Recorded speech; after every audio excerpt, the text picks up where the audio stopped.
Традиционный крестный ход прошел в Сосногорске в светлый праздник Воскресения Христова. Ровно в полдень верующие прошли в направлении от храма Серафима Саровского до храма Покрова Пресвятой Богородицы. Всего в пасхальном крестном ходе приняли участие десятки горожан, в том числе представители казачества и кадеты.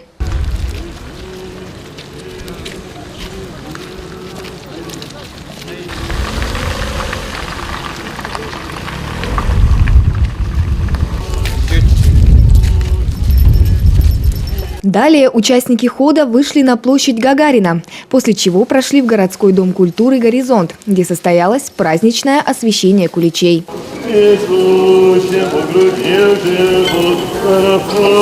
Да воскреснет Бог и расточется в разъегу. Настоятель храма преподобного Серафима Саровского отец Сергий поздравил жителей Сосногорска со светлым праздником и пожелал, чтобы воскресение Христова жило в наших сердцах, потому что Господь воскрес для каждого из нас. Желаем, чтобы воскресение Христова жило в наших сердцах, потому что Господь воскрес для каждого из нас. А мы с вами имеем образ Божий, существа вечные и любимые Богом Творцом, который есть абсолютная, бесконечная, неизреченная любовь, любовь и только любовь. Далее участников крестного хода пригласили на праздничный концерт, где выступили хоровые и хореографические коллективы города, одним из которых стал танцевальный ансамбль Нины Хозяиновой «Джори Джаз».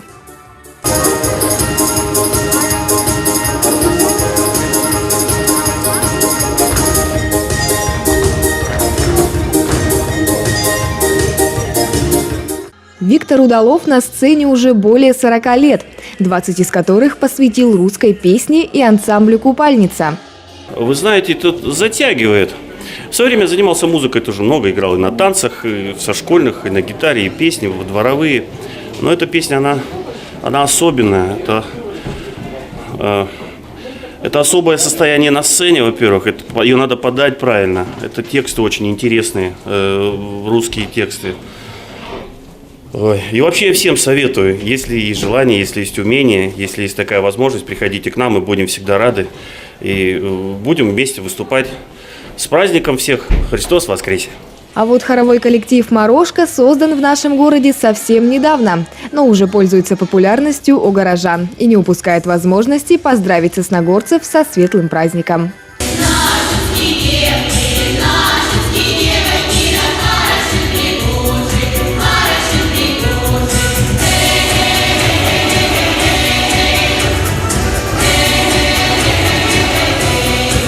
Девочки, которые занимаются уже много лет, они растут как подростки, им хочется чего-то новое попробовать.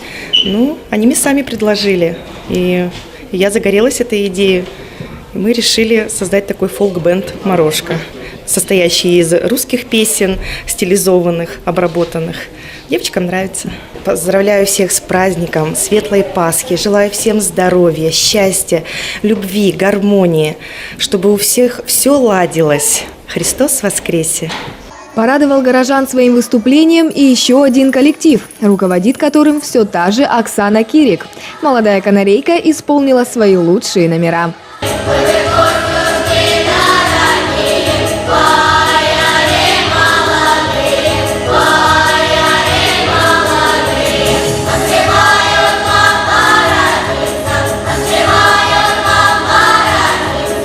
Пасха – главный христианский праздник, символ света, радости и добра. Поэтому артисты постарались, чтобы каждый житель города после концерта унес с собой частичку тепла и счастья в свой дом.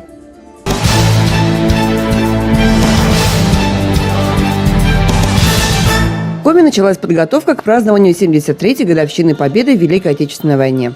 Организационные вопросы обсудили в рамках заседания Республиканского комитета «Победа». На сегодняшний день уже подготовлен план мероприятий. Документ содержит более 60 позиций различного направления, в числе которых акция «Бессмертный полк» и благотворительный марафон «Мы наследники Великой Победы». На заседании оргкомитета также рассмотрели вопрос организации культурных мероприятий к празднику 9 мая, участие детских и молодежных объединений в патриотических акциях, информационного сопровождения мероприятий и организации трансляции в прямом эфире хода проведения акции «Бессмертный полк» и Парада Победы. Сосногорцы продолжают активно принимать участие в благотворительном марафоне «Мы наследники Великой Победы».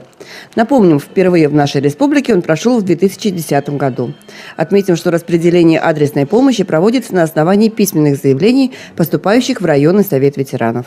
В 2017 году в фонд марафона «Мы наследники Великой Победы» мы средства не собирали.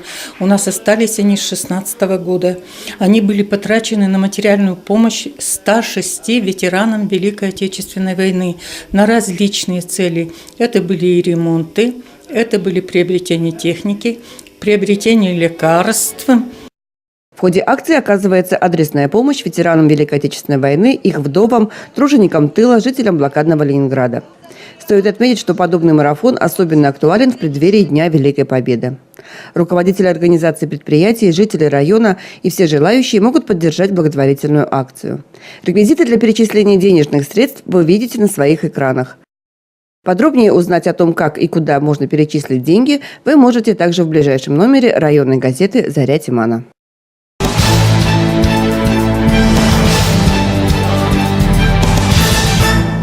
На минувшей неделе в объединении «Школа волонтеров» состоялась рабочая встреча активистов и сотрудников Госавтоинспекции Сосногорска, на которой участники обсудили важные вопросы безопасности дорожного движения и ее профилактики.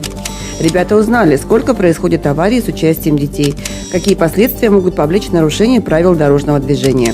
Итогом встречи стало решение о проведении совместной профилактической работы с учениками начальной школы и воспитанниками детских садов. Сосногорская хоккейная команда «Парма» привезла домой золото открытого первенства. Третий тур открытого первенства по хоккею с шайбой «Золотое кольцо» среди команд 9-10 годов рождения проходил на минувшей неделе в Вологодской области. Всего за пальму первенства боролись 6 команд. В результате серии матчей наша «Парма» не уступила ни одной игры и взяла первое место. Всего за 6 встреч наши ребята забили в ворота соперников 57 шайб, пропустив при этом всего 8. В Сосногорске в минувшие выходные стартовали игры по баскетболу в рамках Лиги Глухаря. Первые встречи прошли в воскресенье 8 апреля в физкультурно-оздоровительном комплексе. Открыли соревнования игры команд Сосногорского района. Также в этот день прошли еще 3 встречи. 13 команд из Ухты и Сосногорска будут играть по круговой системе. По результатам встреч определят 8 сильнейших команд, по 4 из каждого муниципалитета, которые продолжат борьбу в плей-офф уже в декабре. Начало ледохода на реках региона ожидается в срок, но с небольшим отклонением в 3-5 дней в позднюю сторону. Об этом говорят республиканские метеорологи. Ожидается, что лед по реке Ижма на участке от Усть-Ухты и ниже пойдет в период с 3 по 8 мая. Максимальные уровни воды весеннего половодья на чистой воде ожидаются близкими к норме и на 30-100 сантиметров выше.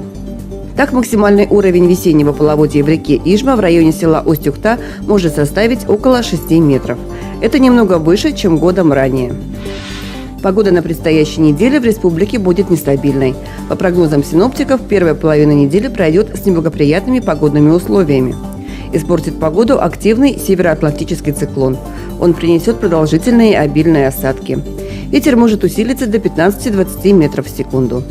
С 12 апреля ожидается уход циклона за Урал. Температура ночью составит 0-5, днем около 0 градусов. На юге в отдельные дни воздух прогреется до плюс 10.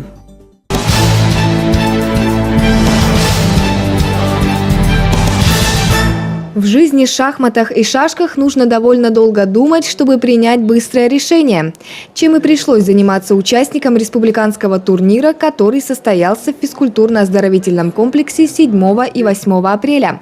Первый день соревнований был посвящен исключительно шахматам, а уже на второй возможность проявить себя выдалась шашистам. В целом турнир проходит хорошо, очень хорошо. Много заявилось участников.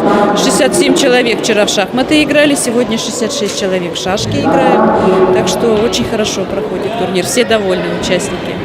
По инициативе членов Федерации шахмат и шашек турнир был назван в честь сосногорцев Петра Стульникова и Геннадия Бекаревича, которые заложили основы интеллектуального спорта в муниципалитете. Принять участие в состязании мог любой желающий. Так, например, одним из игроков стал участник Трудового фронта Николай Дудин. Неплохо проходит, молодежи много, наши подростки, то, что мы... Вот я деда пришел поиграть с ними. И другой раз говоришь им, что, ребята, думайте, нельзя, надо вперед, на 2-3 хода думать, подумать. Вот только из-за чего так даешь им наказ какой-то, а так все хорошо идет. Всего во втором открытом турнире принимали участие шашисты и шахматисты из Сосногорска, Ухты, Вуктыла и поселка Нижний Одес. Участник турнира Павел Ковалев считает, что подобные состязания смогут положительно повлиять на мозговую деятельность человека и развить его умственные способности в целом. Турнир мне нравится, очень организован, достойный, много интересных соперников. В общем, все устраивает. В итоге двухдневных интеллектуальных баталий вывели 12 победителей в своих возрастных категориях. Остальные участники распределились по призовым местам. Подробнее с результатами вы можете ознакомиться в ближайшем выпуске газеты «Заря Тимана».